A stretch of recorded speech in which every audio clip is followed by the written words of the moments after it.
జూబ్లీహిల్స్ రావాలన్నా గానీ, అడుగు పెట్టాలన్నా గానీ ఒక భయం. ఒక పెద్ద పెద్ద రౌడీలు, అబ్బో గోండాలు సినిమాల కన్నా కూడా ఎక్కువగా ఇక్కడ కనపడిన. ఎందుకంటే 60 ఏళ్ల కాంగ్రెస్ గవర్నమెంట్లోనే ఒక రౌడీయిజం అనేది చూసాం. కానీ కాంగ్రెస్ గవర్నమెంట్ వచ్చిన తర్వాత 60-50 మర్డర్లు జరగడం మనం చూసాం. ఎలక్షన్ల నోటిఫికేషన్ వదిలినా కూడా దొంగ ఓట్లు దొరికినాయని చాలా వచ్చింది ప్రచారం. 170 మంది పైగా రౌడీ షీటర్లను గుర్తించి ఈడీ నోటీసులు ఇచ్చింది కదా. ఒకప్పుడు జూబ్లీహిల్స్ నియోజకవర్గంలో పాత నియోజకవర్గంలో ఉన్నప్పుడు ఇప్పుడు దగ్గరికి ఏంటంటే 93-96 టైంలో జూబ్లీహిల్స్ రావాలన్నా కానీ, అడుగు పెట్టాలన్నా కానీ ఒక భయం ఆందోళన అనేది ఉండేది. ఓకేనా, రౌడీయిజం, ఒక పెద్ద పెద్ద రౌడీలు, అబ్బో గోండాలు సినిమాల కన్నా కూడా ఎక్కువగా ఇక్కడ కనపడిన నియోజకవర్గం. ఓకేనా, అప్పటి నియోజకవర్గం అప్పుడున్న చరిత్రలో ఇప్పుడు రౌడీలను ఎవరు పట్టించుకోవట్లేదు. ఏంటంటే కామన్ అది.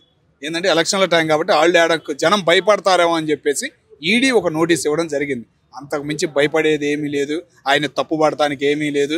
ప్రతిపక్షం వాళ్ళు ఎవరైనా ఆ విషయం మీద ఆయన మీద రుద్దటానికి, నవీన్ యాదవ్ మీద రుద్దటానికి కూడా ఏమీ లేదు. ఆ రౌడీయిజం అనేది కూడా వాళ్ళ నాన్నగారు అయ్యాంలో కొద్దిగా హంగామా జరిగింది తప్ప ఈయన వచ్చిన తర్వాత ఎటువంటి గొడవలు కానీ, ఎటువంటి న్యూసెన్స్లు కానీ, ఎటువంటి జరిగిన చరిత్ర నవీన్ యాదవ్ గారి చరిత్రలో లేదు. ఈడీ వాళ్ళ తండ్రికి కూడా ఇచ్చింది కదా నోటీసు. అది వాళ్ళ తండ్రి గారి పేరు మీద ఇచ్చింది. వాళ్ళ తండ్రి గారి పేరు ఉంది, ఈయన పేరు లేదు కదన్న. అక్కడ వాళ్ళ తండ్రి గారి పేరు ఉంది. ఇప్పుడు ఆయన ఎవరు లేరు. ఓకేనా, ఆ మూమెంట్ అనేది వేరు, అప్పుడున్న సిచ్యువేషన్ వేరు, అప్పుడున్న మార్కెట్ వేరు, అప్పుడున్న పరిస్థితి వేరు. ఎవడు వచ్చినా కానీ హైదరాబాద్ ముందు జూబ్లీహిల్స్ వచ్చేవాడు. ఇక్కడ దుబాయ్ చేద్దాం చేసే అప్పుడు కొద్దిగా రౌడీలకి భయపడతాం కానీ ఏదన్నా అప్పుడు మూమెంట్ వేరు. కానీ ఇప్పుడున్న సిచ్యువేషన్ మార్కెటింగ్ అనేది లేదు. అక్కడ రౌడీ భయపడతాము, జనాలు భయపడే వాళ్ళు ఎవ్వరూ లేరు. హామీలు, గట్టి పట్టుదల ఒక్కటే కావాల్సిందే. రోడ్లు, ఇల్లులు కేవలం ఇంకా రెంట్లు కొంటున్నారు. 93లో ఇక్కడికి హైదరాబాద్లో జూబ్లీహిల్స్లోకి వచ్చిన వాళ్ళు కూడా ఇప్పుడు కూడా రెంట్లు కడతా ఉన్నారు. వాళ్ళకి సొంత ఇల్లు రాలేదని బాధతోనే చాలామంది ఉన్నారు. ఆ బాధ అర్థం చేసుకుని ఆ బాధ తీర్చేవాడు ఎవడైతే వాడికి ఓట్లు పడతాయి అని చెప్పేసి మేము అనుకుంటున్నాం. ప్రచారంలో కూడా రౌడీ షీటర్లు చాలా మంది తిరుగుతున్నారని చెప్పి ప్రచారం లేదన్న. పోలీసులు స్ట్రిక్ట్ గా ఉండారు, పోలీసులు గమనిస్తానే ఉండారు. పార్టీ వాళ్ళు ఇస్తున్నారని కంప్లైంట్ కామెంట్లు ఏదో ఒకటి అనాలి కదా, ఏదో ఒకటి నింద వేయాలి అనే మాటగా తప్ప ఎటువంటి రౌడీ తిరగటం కానీ ఏదనేది లేదు. కామన్ గా ఈడీ నోటీస్ ఇవ్వాలి కాబట్టి ఆ నోటీస్ అనేది ఇచ్చింది. 170-160 పేర్లని ఈడీ ప్రకటించింది. వాళ్ళు కనపడితే మర్యాద ఉండదని చెప్పేసి చూడడం జరిగింది తప్ప అంతకు మించి ఎటువంటిది లేదన్న. అంటే కొంతమంది ప్రచారంలో కూడా కొన్ని రూల్స్ అండ్ రెగ్యులేషన్ ఉల్లంఘిస్తున్నారని చెప్పేసి బయట కూడా టాక్ లేదన్న. అది జరిగితే ముందు ఈ పాటి సోషల్ మీడియాలో కానీ రభస అయిపోయేది. ఎందుకంటే ఏ చిన్న విషయం జరిగినా వాళ్ళు ఊరుకోరు. లోకల్గా అక్కడ ఉన్న వాళ్ళు ఊరుకోరు, ప్లస్ పోలీసులు ఊరుకోరు.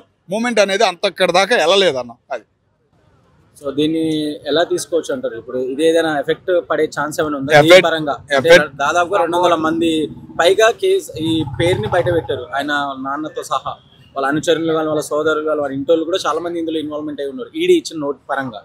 దీని పరంగా ఏదైనా ఈ ఎలక్షన్స్ కి ఏమైనా ఎఫెక్ట్ పడేది ఉందా, ఛాన్స్ ఉందా? అంటే ఎక్కువ దాని గురించి జరగట్లేదన్న. నోటీస్ ఇచ్చి దగ్గర 3 రోజులు అవుతుంది. కానీ దాని గురించి ప్రతిపక్షాలు కానీ, కేసీఆర్ బీఆర్ఎస్ కానీ, ఇటు బీజేపీ కానీ ఏమి మాట్లాడతలా. నేనున్నానమ్మా నాకు ఓటే అనే మూమెంట్ జనంతో వెళ్తున్నారు తప్ప ఎవరిని నిందించడం కానీ, వాళ్ళు ఇట్లాంటి వాళ్ళు వీళ్ళు ఏం చేయలేదు అనే నిందలు సోషల్ మీడియా ముందుకు వచ్చి కానీ, ఎక్కడ మీడియా ముందుకు వచ్చి కానీ మాట్లాడినట్టు కనపడతలేదు. అది దొంగ ఓట్లు పడేదానికి ఎంతవరకు అవకాశాలు ఉన్నాయి? అదైతే కొద్దిగా అవకాశం ఉందన్న. ఎందుకంటే ఈ మధ్య ఫస్ట్ పట్టుకుంది కూడా ఇక్కడ జూబ్లీహిల్స్లోనే రీసెంట్ గా కూడా ఎలక్షన్ల నోటిఫికేషన్ వదిలినా కూడా దొంగ ఓట్లు దొరికినాయని చాలా వచ్చింది ప్రచారం. అలా జరిగింది కాబట్టి దొంగ ఓట్లకు అవకాశం ఉంది. కానీ కొద్దిగా పోలీసులు కంట్రోల్లో ఉండారు. ఏంటంటే పోలీసులు చెక్ పోస్టులు కూడా బాగా పెట్టారు. ఎక్కడ చూడాల గల్లీకి చెక్ పోస్టులు తిరుగుతున్నారు, సిఆర్పిఎఫ్ వాళ్ళు తిరుగుతున్నారు. మూమెంట్ అనేది ప్రతి కారు చెక్ చేస్తున్నారు. పోలీసులు నిరంతరం రాత్రి పగలు తేడా లేకుండా చెకింగ్లు కానీ అన్ని బాగా స్ట్రిక్ట్ గా జరుగుతున్నాయి అన్న. ఇక్కడ సెక్యూరిటీ పెంచుతారన్న. పోలీసులు తెలుసు కాబట్టి పోలీసులు సెక్యూరిటీ పెడతారు. జనానికి ఎటువంటి ఇబ్బంది లేకుండా ఓటు వేసి వెళ్లేలాగా చేస్తారన్న. పోలీసుల మీద బాగా నమ్మకం ఉంది. హైదరాబాద్ లో జూబ్లీహిల్స్ పోలీసులు అంటే వేరన్న. వీళ్ళకి ఒక ప్రత్యేకత ఉంది, పేరు ఉంది. ఓకేనా, ఈ ఎలక్షన్లు ఎంతో ప్రశాంతంగా వాళ్ళు చేయగలరనే నమ్మకం మాకైతే ఉందన్న. అది కొంతమంది ఓటర్లను బెదిరించి మరి ఓటేయమని జరగదని కొంతమంది ఆరోపిస్తున్నారు కదా అన్న. అట్లాంటిది జరగదన్న. ఎందుకంటే ఈ నియోజకవర్గంలో ఉన్న ప్రజలు వేరు, భయపడే వాళ్ళు లేరు. ఓకేనా, సామాన్యుడి కాడి నుంచి పెద్దోడి దాకా ఒక యూనిటీ అనేది ఒకప్పుడు ఉండేది కానీ ఇప్పుడు లేదు.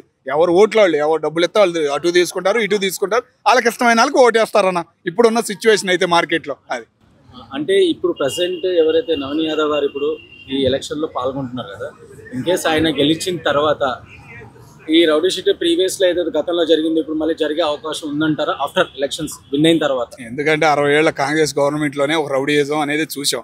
మళ్ళీ ఇక్కడ గవర్నమెంట్ కూడా కాంగ్రెస్ పార్టీ ఉంది కాబట్టి ఏదన్నా మూమెంట్ అనేది అది మీరు అందరూ కూడా కరెక్టే. జనంలో ఆ భయం కూడా ఉంది.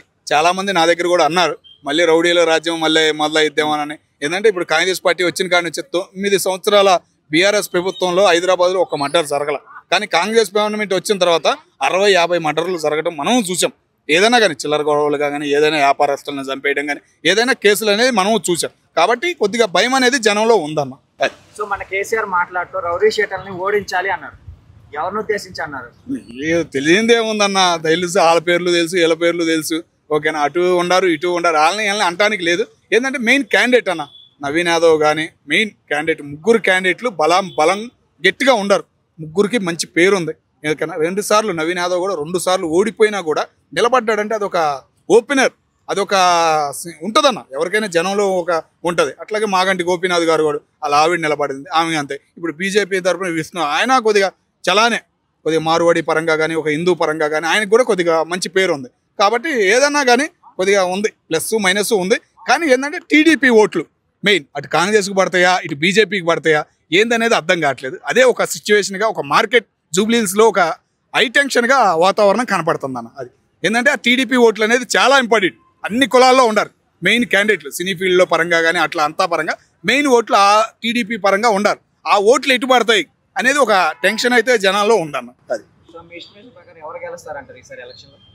పోటాపోటీగా ఉందన్న ముగ్గురికి. మొన్నటిదాకా నేను కొద్దిగా నవీన్ యాదవ్ జనాల్లో కనపడుతున్నాడు, కాంగ్రెస్ అధికారంలో ఉంది కాబట్టి నవీన్ యాదవ్ గెలుస్తాడేమో అన్న ఫీలింగ్ కలిగింది. కానీ ఏంటంటే ఇప్పుడున్న మార్కెట్లో మన కేసీఆర్ బయటికి రావటము, ఆమె గట్టిగా పోటీ ఇవ్వటము, బీజేపీ తరఫున కూడా గట్టి పోటీ రావటం, కొద్దిగా మూమెంట్ అనేది కనబడుతుంది. పెద్ద వాళ్ళు రేపటి నుంచి మీటింగ్లు కూడా ఉన్నాయి. మన యోగి గారు వస్తారంట, చాలామంది పేర్లు వినపడుతున్నాయి.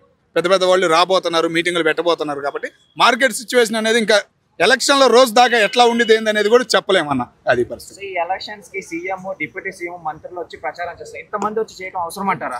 మరి పొట్టన్నా అరే రాజకీయానికే ఒక జూబ్లీహిల్స్ ఒక గుండెకాయ లాంటిది.